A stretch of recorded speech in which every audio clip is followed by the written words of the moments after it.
3 hours హెల్. మామూలుగా కాదు. వెంకట్ ప్రభు గారు గోట్ గ్రేటెస్ట్ అనుకుంటూ వచ్చి ఇంత మాదిరి ఒక పెద్ద గుణపం దింపారు. నేను చూసిన వీపీ మూవీస్లో ఇదే వీకెస్ట్ అని చెప్తా. ఇంకా క్లియర్గా చెప్పాలంటే the worst of all time ఆయన ఫిలిమ్స్లో. రైటింగ్ ఎంత చిరాకు తెప్పించిందంటే అసలు స్టోరీయే ఇంట్రెస్ట్ రావట్లేదు అనుకుంటే మధ్యలో అన్నెసరీ థింగ్స్ ఒకటి. స్పెషల్ యాంటీ టెర్రరిస్ట్ స్క్వాడ్లో రాయ్ ఏజెంట్ అయిన గాంధీ ఒకప్పుడు చేసిన ఒక మిషన్, అది తనని ఎలా వెంటాడుతుంది, గోట్ ఎవరు, స్కేప్ గోట్స్ ఎవరు, ఇది ఇందులో ఉంటుంది. డీటెయిల్స్లోకి వెళ్ళబోయే ముందు ఒక యాప్ గురించి మీతో షేర్ చేసుకుంటా. అదే న్యూస్ పెప్ యాప్.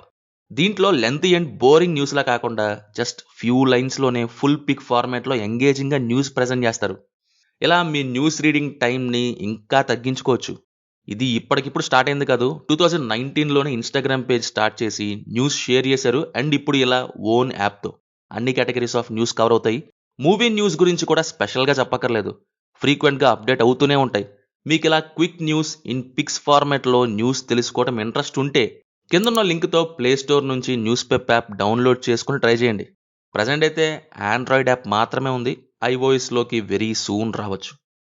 ఇక గోట్ విషయానికి వస్తే గోట్ దాకా వద్దులే కానీ ఇది పర్లేదు అని చెప్పే ఒక్క సీన్ లేదు సినిమాలో. సీన్ ఆర్ టెక్నికల్ ఆస్పెక్ట్ ఏది చూసుకున్నా సరే అన్ని వీక్గానే ఏడ్చాయి. ఆ ట్రైలరే చెప్పేసింది అనుకోండి ఒక రకంగా. సినిమా ఇంకా దారుణంగా ఉందన్నమాట. ఎప్పుడో గెస్ట్ చేసి ఇంకేమైనా వస్తుందా అని చూస్తుంటే ఊరికి ముందే ప్రిడిక్ట్ చేసిన థింగ్ని ఇది ట్విస్ట్ అంటూ వేయటం ఏంటో. స్క్వాడ్ మెంబర్స్ మిషన్స్ నీరసంగా ఉండడం, అన్ని క్యారెక్టర్స్ ఉన్నా ఒక్క క్యారెక్టర్ కూడా సరిగ్గా లేకపోవటం, దీనికి తోడు fillers.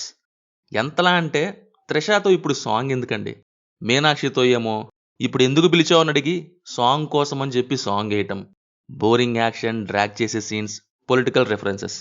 Venkat Prabhu Vijay's political things, cameos, dance numbers వీటి మీద పెట్టిన కాన్సన్ట్రేషన్లో సగంలో సగం పెట్టిన స్క్రీన్ ప్లేపై సర్లే అనుకుంటూ వచ్చేసేవాడిని. కానీ టార్చర్ పెట్టారు. ఉంటుంది. ఎప్పుడన్నా ఒక మంచి సీన్ వస్తుందా అని వెయిట్ చేసే స్టేజ్ నుంచి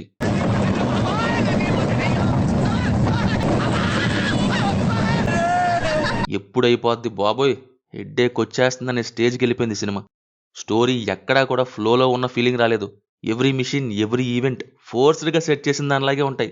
అచ్చంగా పొలిటికల్ రెఫరెన్సెస్ని తోసేసినట్టుగా. కార్ నెంబర్ సీఎం 2026 అని, Ajith and Vijay fan wars తగ్గించాలి అని గ్యాంబ్లర్ బీజిఎం వేయటం, ఎస్కేని పెట్టి మీరు ఒక ముఖ్యమైన పని మీద వెళ్తున్నారు మేము చూసుకుంటాము లాంటివి, వరస్ట్ ప్లేస్మెంట్ అయినా పర్లేదనే డాన్స్ నెంబర్స్ని పెట్టేయటం. అసలు జీవన్ ప్లేస్లో విజయ్ని కాకుండా వేరే వాళ్ళని తీసుకుని ఉండుంటే సగం క్రింజిపోయేది. ఎందుకంటే క్యాట్ అండ్ మౌస్ గేమ్స్ లాగా ఎక్కడ అనిపించలేదు. ప్రతిదాన్ని అదే పనిగా సాగదీస్తూ వెళ్తుంటాయి సీన్స్. ఇంకా క్లైమాక్స్ అయితే 40 మినిట్స్ స్టేడియం దగ్గర అయితే అంతకంటే దారుణంగా అయింది.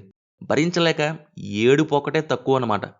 జీవన్గా విజయ్నే కాస్ట్ చేయాలి ఆ రోల్లో కూడా అని తీసిన దగ్గరే ఇది తలపోటు మూవీగా మారింది. బికాస్ రాయ్ ఏజెంట్ మిషన్స్, బాంబ్ బ్లాస్ట్ మీద క్యాట్ అండ్ మౌస్ గేమ్స్ ఇవి చూస్తున్నట్టుగా లేదు.